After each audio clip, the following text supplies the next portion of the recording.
Welcome to Built to Go, a van live podcast. I'm your host, Jeff Wagg, coming to you from the College of Curiosity. This time it's episode 298, and we're going to talk about,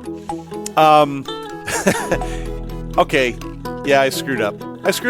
I did. I'm sorry. I'm going to own it, and we're going to talk about it, and we're going to talk about other things too. So the deal is, I had a lovely conversation with a woman named B. She is a mental health professional way long ago, March or so. And we had the conversation. It was great. Got a recording. And I was like, I'm going to hold on to this. And I'm going to use this at a time when I can't record my own podcast. And this is that time. I announced last week that here it is. And I went to edit it. And it is blank. The entire interview is blank. The time is there, something happened in the recording process, and all of that is gone. It is lost. And I'm feeling a little bit defeated because this is the second time in 3 attempts that I've done an interview that has just fallen apart due to technology. And yeah. However, I did promise that I would have a podcast for you next week, and I'm going to take probably many moments to create one for you right now. But it is not going to be in the normal format because I haven't prepared for that. So instead, I'm going to take a whole bunch of different things that have just been kind of hanging out there and go through them all. But first, if you'll indulge me for just a moment, I want to read a poem, a speech, whatever you want to call it, some words by Teddy Roosevelt. And this was first introduced to me by Team Rubicon, actually, where this is printed on a bunch of their materials. But let me read this to you. Again, this is Teddy Roosevelt, and then we will proceed from there. It is not the critic who counts, not the man who points out how the strong man stumbles, or where the doer of deeds could have done them better. The credit belongs to the man who is actually in the arena, whose face is marred by dust and sweat and blood, who strives valiantly, who errs, who comes short again and again, because there is no effort without error and shortcoming, but who does actually strive to do the deeds, who knows great enthusiasms, the great devotions, who spends himself in a worthy cause, who at the best knows in the end the triumph of high achievement, and who at the worst, if he fails, at least fails while daring greatly, so that his place shall never be with those cold and timid souls who neither know victory nor defeat. Okay, that's some pretty haughty, wrought language there, and I am not suggesting that this poem is applying to me because I am not not making equivalence between a podcast and whatever Teddy was referring to when he said that. However, there is a sentiment here that I think is valuable not only for what I'm doing, but also for what you're doing. If you are someone who's exploring van life, take these words to heart, because what matters is you are making the effort to do this. And whether you fail or succeed, just that effort to try to do something has value. And even though I failed at this interview and I failed at another interview that I'm actually going to try to redo at some point, hey, I did it. I tried. I utterly failed. I am that man in the arena, in the dust with a bull's horn gored into his side. And okay, taking it a little too far. But anyway, in the sentiment of being someone who is willing to step in the arena, and which means fail, you have to be willing to fail to do that. I am going back into the arena and doing this podcast today. Okay, again, this is not some kind of grandiose gesture here. I just think the concept is interesting, that if you let the fear of failure stop you from trying, that's worse than failure. Okay, I have notes here. What I have is just a big bunch of different topics all over the place to talk about that have been kind of sitting there hoping to find their way into an episode and just haven't. And so now we're going to go through a whole bunch of them. First, though, a little bit of, I don't know if humor is the word, but kind of a funny situation and also a tragic one. So this is from Jalopnik, and apparently somebody went to a gas station and they were thrilled to see that the gas station had a dump station because, who wouldn't be? Dump stations are found at some gas stations. There's a Love's down in LaSalle County that I use that has a dump station. It's not free, but still, it's very handy to have. And these folks took advantage of it. They dumped their tanks, cleaned them out, and they were like, wow, this is great. Glad to have that sorted out. And then they found out that this gas station, they don't have a dump station. So where did they actually dump their waste? They dumped it into the fill tank of the diesel tanks of the gas station. So this poor gas station, is in Montrose, Colorado. They now have this massive tank filled with black tank effluent and diesel. And at the price of diesel today, I'm going to bet someone's going to figure out a way to save that diesel, but I'm glad it's not me. And so all the pumps at this gas station are shut down, at least for diesel. And yeah, this just happened. This article is from June 4th. And anyway, a little humorous, a little tragic. I'm really curious as to how that happened, but wow. So there you go. Another thing, the topic of RV bidets has come up. And I saw a new one. And the original request I had from Brian was that he wanted a bidet for his RV that was not only practical, but was also warm. And that's a pretty steep request there because, okay, the bidet part's not too hard. It's just water. But warm water? The logistics of that is kind of difficult because the systems at home that you have that have warm water, some of them are hooked up to the hot water line, but others are electric, where they will have a heater in them that heats up the water. And if you think about it, that's actually the most practical because the water in the pipes is going to be cold until the hot water gets to it. So even if you hook your bidet up to a hot water tank, it's going to take time for that hot water from the tank to get to the bidet. And where does that water go while you're waiting? You can see the problem. So you really want a bidet that heats its own water so it's available instantly as you want it. And, well, I just saw this new product, and I have not tried this, but I thought I'd mention it. It's called the Traveler's Bidet by Porta Bidets. And it's a portable bidet. You don't actually permanently hook it up to your RV, but it's close to that. It fits under the toilet seat, and it has a nozzle. And then on the floor, there is a tank with a plus and minus button. And you activate it, and it sprays water. And the trick here would be, if you want warm water, put warm water in it. It has its own reservoir. So I think this is the closest solution I've seen to a hot water bidet that's effective and practical in an RV. And this would fit in any RV or basically any house. It's a little tank, sits next to the toilet, has a hose that comes off of it that fits into a plastic thing that goes under the toilet seat. Now you'd have to see if it fit your toilet. A lot of RVs have all different things, but to my looking at this thing, I think this would work for most RV toilets. I don't think it would work for a cassette toilet because of the way seats on cassette toilets are. The seats on cassette toilets tend to be molded and fit tightly onto the toilet. There's no gap.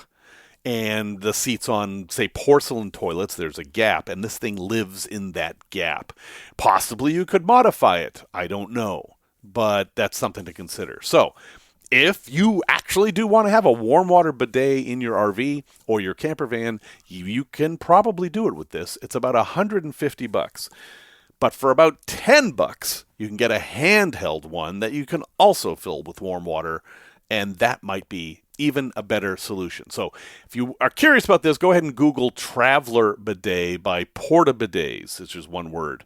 And you will find this, and who knows, maybe this will lead to competitor products and the prices will come down. Okay, Dominic sent a note that was very interesting. He saw this thing that looked cool to him, which was a DeWalt, cooler. But what do we mean by cooler? So this is a device that will keep your drinks cold, but also blows cold air. And it's basically a cooler. Just imagine a Yeti cooler or whatever, filled with ice.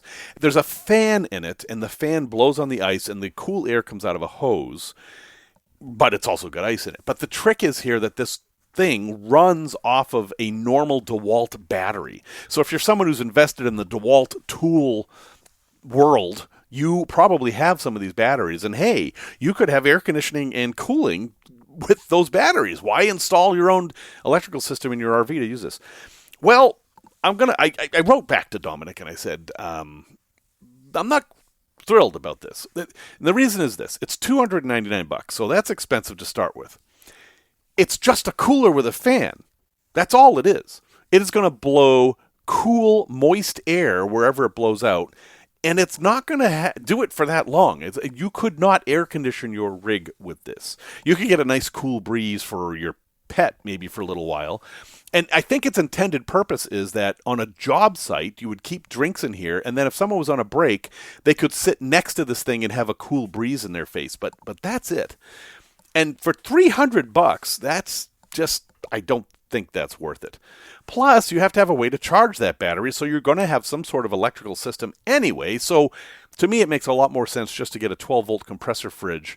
And if you really want AC, look at the EcoFlows and the Zero Breezes and such, because they might be your best option.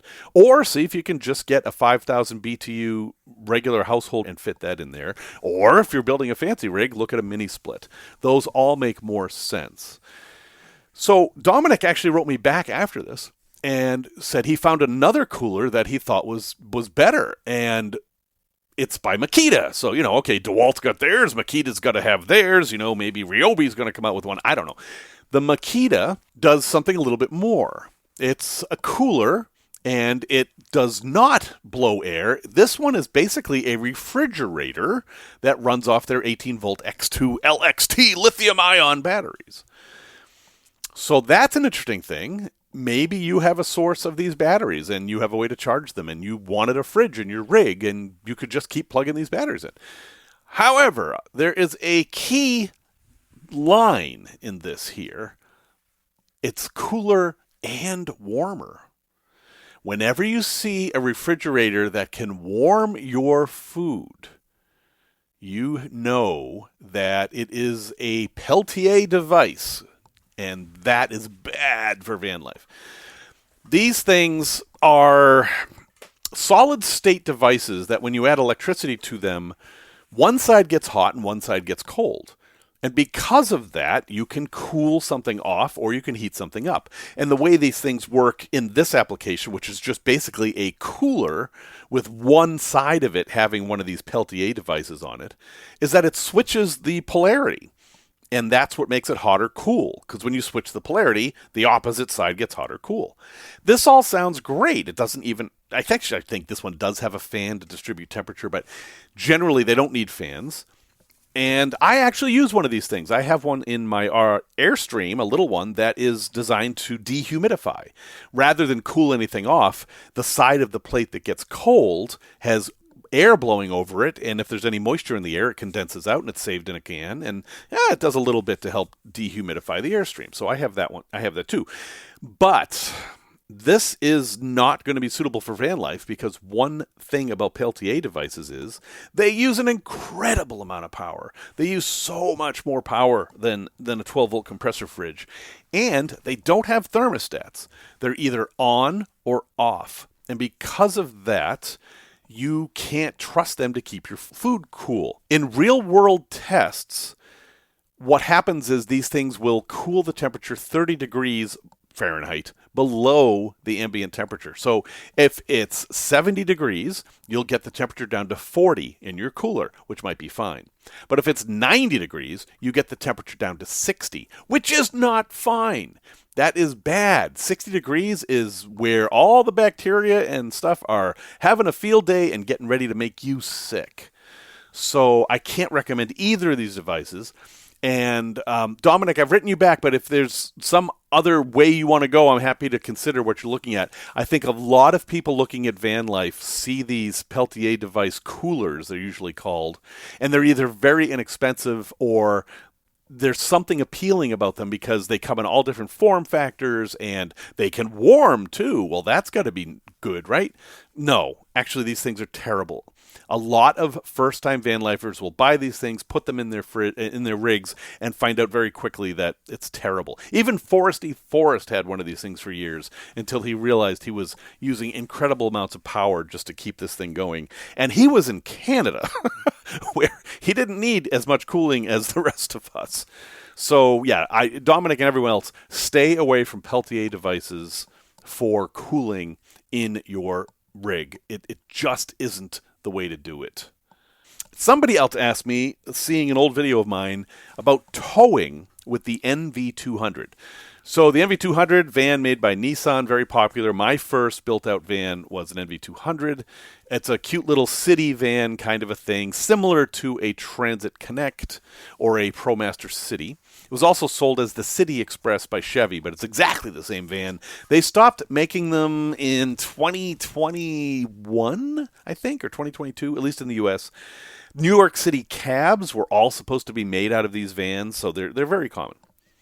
So the question is, can you tow with them? Now, if you look in the owner's manual of an NV200, you will see that towing rating is a 0. 0. You cannot tow with these according to the owner's manual.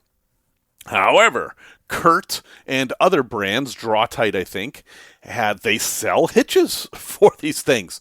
So why does an NV200 have a tow hitch available for it if you can't tow? Well, there's two reasons. The first reason is that tow hitches are good for other things, too. You can put bike racks on there. You can put storage racks on there. They're just a handy place to attach things to the back of the vehicle. My wife's Scion IQ has a tow hitch. Believe me, you don't want to tow anything with that. But, like my smart car, the NV200 can tow. It is not recommended in the owner's manual, but you can do it. You're taking some risks. So I towed with both my smart car and my NV200, but under very specific conditions. I towed a motorcycle trailer. I had a camper. It was called a time-out travel trailer.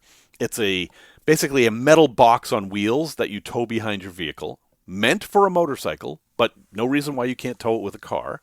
And then when you get to your campsite, you unfold it and everything, and you end up with this very big tent that had a queen-size bed and a table. I mean, it was impressive. It took a really long time to set up, but it was very impressive that all this came out of that box. So how did I get away with towing that with these vehicles? The answer is it just didn't weigh very much. That travel trailer weighed less than 500 pounds, and that's the big problem.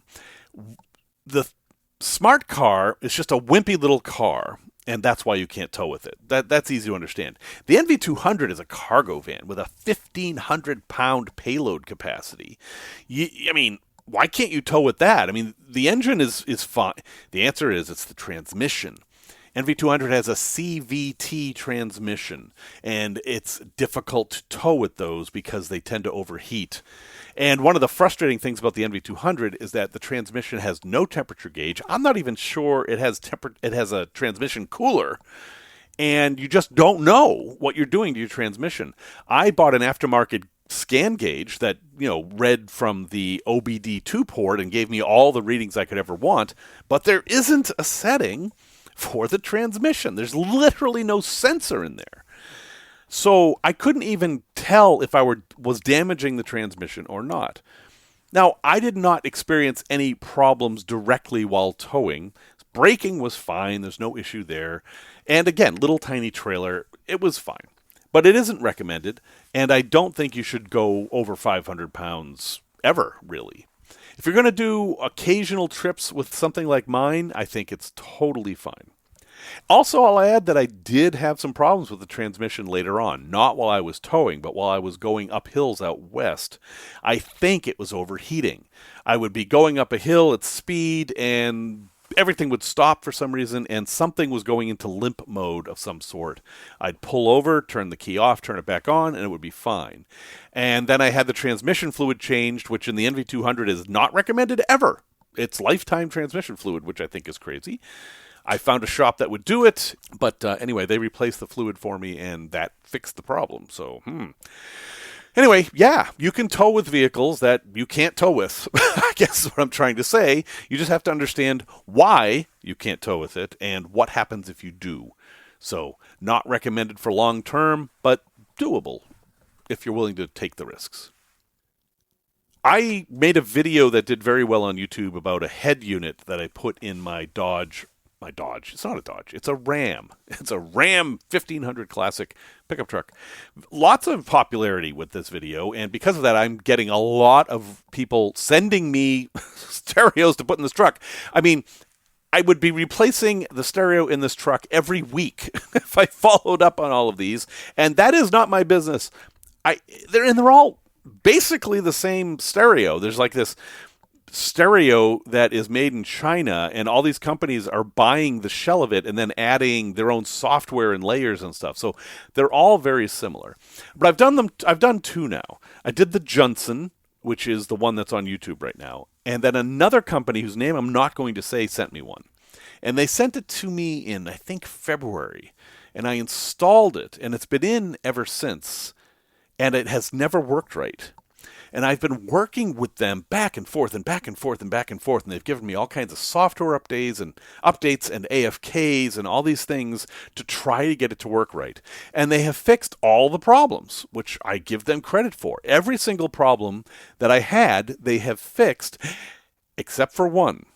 There's this weird problem where with CarPlay, the volumes get screwed up. So you have many different volume settings on a flat screen stereo in your car. You've got the volume of the music, you've got the volume of the navigation, you've got the volume of the system announcements, etc. Depends on what you're doing, but there's all these things have different volumes, and this device and my iPhone fight for some reason.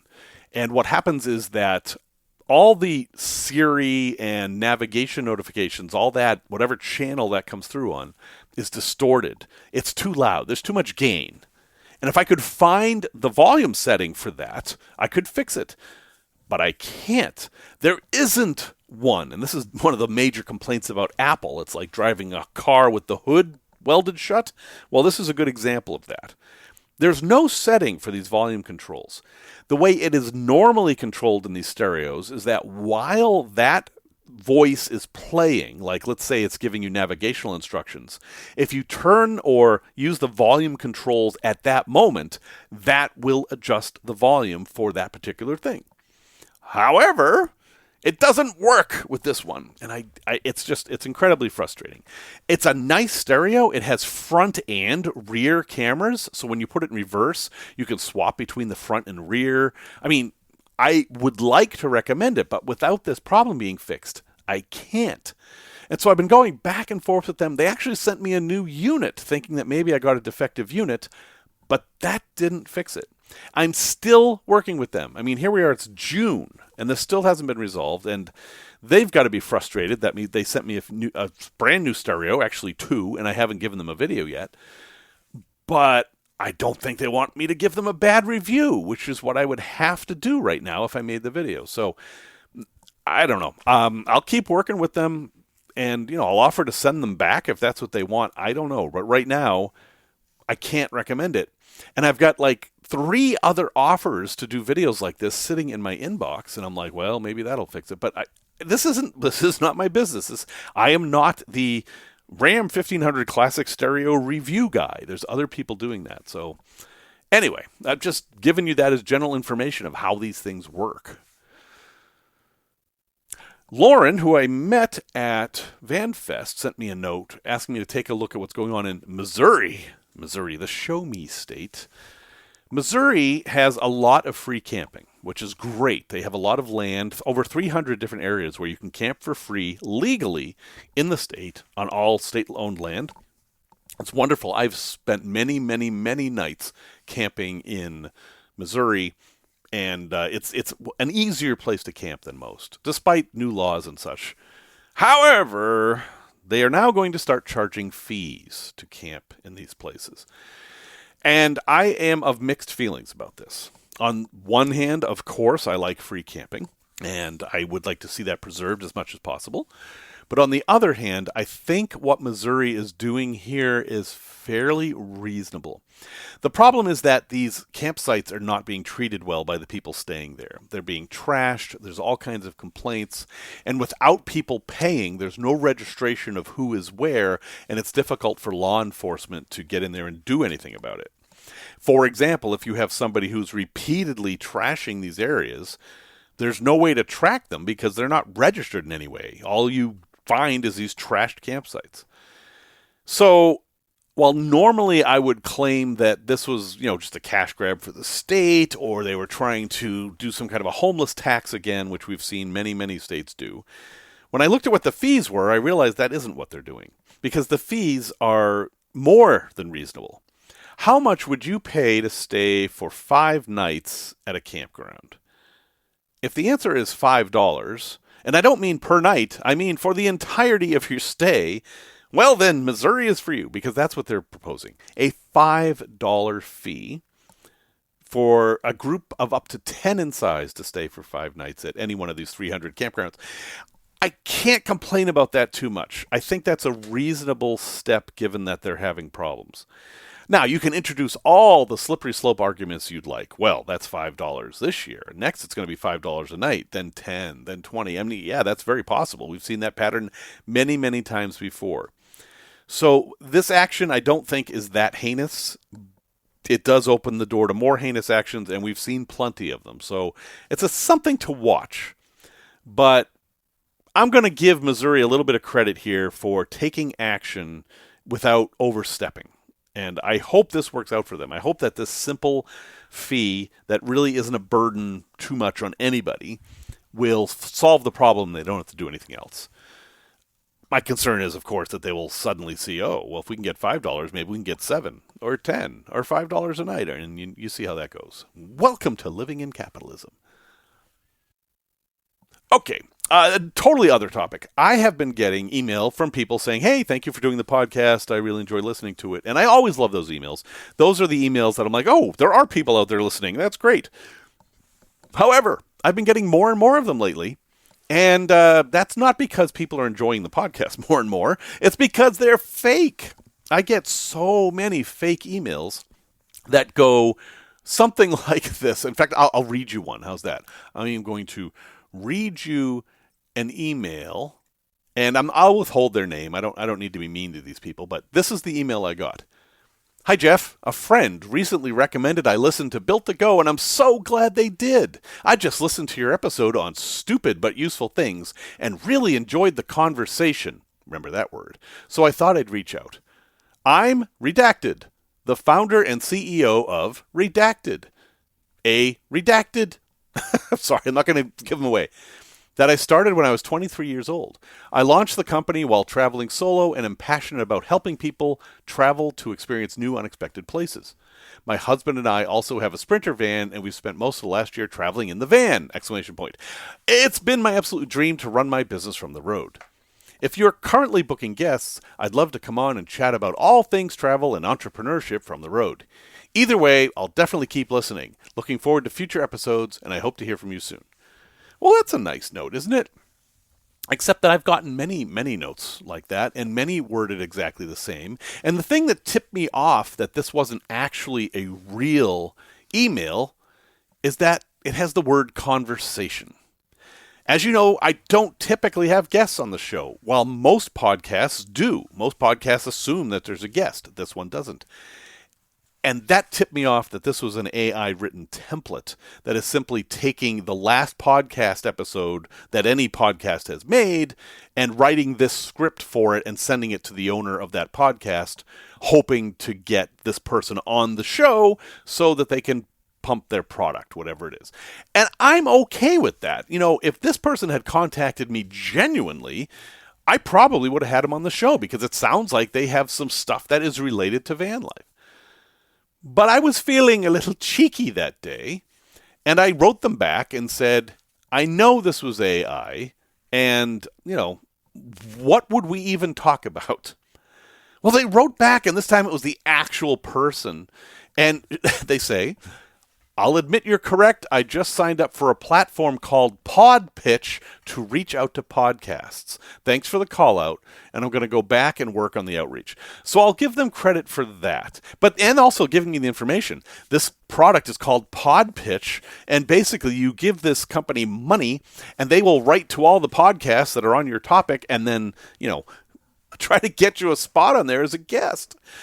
And, well, anyway, yeah, no. I don't know if their product is any good, and I just don't. You've heard me on the show that I'm actually in favor of a lot of AI things. I am not in favor of this AI thing because this is an abuse of AI, in my opinion. I think it is wrong to use AI to represent you as something you're not, especially to suggest that you're listening to a podcast that you're not. This pattern repeats over and over and over again. They always refer back to the last episode and then mention some specific things about the episode and then ask to be a guest on a podcast that doesn't have guests. I know they haven't listened to the episode. So anyway, I'm just pointing that out. And person who wrote this particular email, if you really are listening, I want you to write me with the very words, I really am listening. If I get an email from you that says, I really am listening, you and I will absolutely sit down and do a guest spot on the podcast. Okay, what is going on with all the stuff that I said that I was going to be working on and then you never heard from again? Remember the man in the arena thing? I try new things all the time, and a lot of them simply don't work. And that's okay. I mean, that is the price of being in the arena. We're so used to seeing people doing things and, they're just a success, right? Like Adam Savage, right? Big success. Did Mythbusters, has his podcast vlog, whatever you want to call it now, that is super popular, doing all kinds of things, meeting all kinds of cool people. And one of the very few people that I met who is actually the person they seem to be. I have no bad things to say about Adam Savage, and that puts him on a tier that is above almost every famous person I've met. Okay? So I have nothing but respect for Adam Savage. And now I'm trying to remember why I brought him up. Oh, I brought him up because he did a talk at the Amazing Meeting. You can Google that if you want to. I'm not going to talk about it again. Where he went over simply all the times he had utterly failed. He had started these projects and they utterly collapsed and didn't go anywhere. And you never hear about them because he's a famous, successful person and all you hear about is the fame and success. But in order to get to that fame and success, most people have to do a whole lot of failure. Also, some people aren't after fame and success like me. I'm not looking for fame, and I'm looking for success as I define success, not as the way someone else defines success. And for me, this podcast has been a success. And there you go. That's the end of it for me. Back to the original thing. What about all these things I said I was going to do, and have I done them or not? And well, I want to talk about 3 of them. The first is Peregrinus, the other podcast that I started and then seemed to have just abandoned in the middle. Yeah, I think I've abandoned that, and it's because I am focusing on these other things right now. I don't hate the idea of it. Basically, it was a podcast based on some of my blog writing that I was doing, and now that I've got these other 2 writing projects, I've kind of put that on the back burner, and that's where it's going to sit. So, okay, that's how it is. That's what life is like when you try new things and you're willing to risk failure. I don't know that I consider that failure necessarily because it never really got to where I want it to be to begin with. But for now, that's on hold. The van life book that I talked about, I actually did write. The rough draft is complete. I have all the words down on the paper. It's a really weird book. It's a book that's a quiz. You basically go through the book taking a quiz, and your answers to the quiz will lead you to things with the ultimate goal of telling you if van life is a good fit for you. Of course, it's based on my opinion. This isn't science we're talking about here. But I think it would be super valuable for someone starting out van life. You basically read through the book and you answer the questions with its multiple choice. How concerned are you about wildlife? And then there's 5 answers, and depending on which answer you pick, I will tell you, well, you should think about this, you should think about that. And at the end, there's a score, and you can score yourself on how much van life will suit you. That's the idea of the book. I think it's an interesting book. I am going to finish it. But, well, it's finished. It's in rough draft. I need to edit it and then publish it. But before I do that, I have to finish writing the rough draft of the Aurora book. The Aurora book is an enormous project, and I really had no idea just how big it was when I started it last fall. I'm at 75,000 words now, and I'm probably going to be over 100,000 by the time I'm done, and that is a fairly sizable book. I don't think this book should be that long. This is the rough draft, and rough drafts are almost always longer than the finished draft, so there's a lot of stuff in there that's going to be cut or honed. But boy, there's a lot in this book. This book has been an emotional roller coaster. I'm writing this book, and it's really hard for me to believe that all the things in this book happened, and they happened to me. So there's something in here.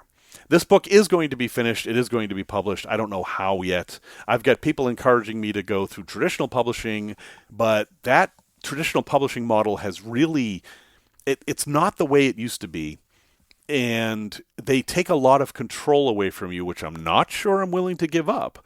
And it takes forever. Even if you find a publisher and they agree to publish your book, it's going to be years before that thing sees the light of day, and I don't know if I want that. I have to think about that, but before I think about that, I have to actually finish the book. I've talked with two different well-known writers about the book. Both think this is a worthy project, and I'm going to start some sort of a mentorship with one of them soon, I hope. And so I don't know when this book will see the light of day, but I've got 7 chapters left that I have to rough out, and then I can go back in the editing process. And the one mentor person I'm working with right now that we haven't signed a contract yet, but I'm looking forward to doing that, she recommends 7 rewrites, so that's going to take some time. But I get it. I understand. And anyway, this book will exist, and I will certainly let you know where you can get a copy when it's done. I also will turn it into an audiobook with me narrating. Since I talk into the microphone all the time, I figure I might as well be the narrator. And we'll see how that goes. But that project is still happening. I just don't talk about it much because when I'm not doing the podcast stuff or all the travel stuff, I'm doing the writing stuff. So it's kind of always in my mind, but I have to switch gears when I do these other things. All right, I got an email from somebody about politics on my podcast. And again, the policy of the podcast is no politics, no religion. However, politics and religion do sometimes impact van life, and I mention them. And sometimes I break that rule. Let's be clear. Politically, I am an independent. I look at each issue independently of whatever any party is telling me to look at. But I can also say that I'm very disappointed in the current administration. Disappointed isn't even the right word. I could insert a lot stronger language there because this current administration has done a lot specifically related to this podcast to hurt van life and people who do van life. And there's countless examples. So, that's as much politics as you're ever going to get from me, I hope, on this podcast. But somebody wrote, kind of asking me to get more political. And I've gotten email from both sides of the political spectrum. I got an email asking me not to fall for the traps that were being set by the Black Lives Movement. And I also got an email saying that I really need to do more to call out the current spate of white supremacy. You can see that this podcast is apparently reaching a wide spectrum of folks, which is good. This is a big tent. We're not here to talk about politics. We're here to talk about van life. So I've accomplished my goal that by not talking about politics, that doesn't interfere with things. But I am getting emails about it. So anyway, that's my stance on the politics thing. I do not want to talk about politics. Everybody else is talking about politics. There's 8 gazillion political podcasts that will be narrowly tuned to whatever your political whims are. I'm really only interested in talking about politics on this podcast as it relates to van life. And unfortunately, it has been relating more and more. And I hope that trend changes. And one last thing, we're going to leave on a good note. Guess what? Fiat, Stellantis, Ram, whatever you want to call this company. I guess we'll call them Ram since they make the ProMaster. Guess what they're doing? They're making a platform for camping. So this hopefully is going to be a better effort than the the Ford Transit Trail, which was a freaking disaster. I called this thing out as soon as it came out. It had the trappings of van life, but it was not a rig suited for van life. And eventually they had to recall the things because the wheels they put on there that looked really tough and off-road didn't actually fit on the vehicle and were like rubbing against the fenders. Anyway, not a big fan of the Ford Transit Trail. Like the Ford Transit's great, good van. The van I recommend if you can pick a van to do van life in, I think a Ford Transit makes the most sense. But not the Trail. It's just silly. But let's talk about the ProMaster. So they have basically a van life version of the ProMaster coming out. Now this is not a built-out van. This is a van that can be converted into something suitable for van life. And there are not a lot of articles or information about this van yet. But it has these things. It has, for some reason, it's black.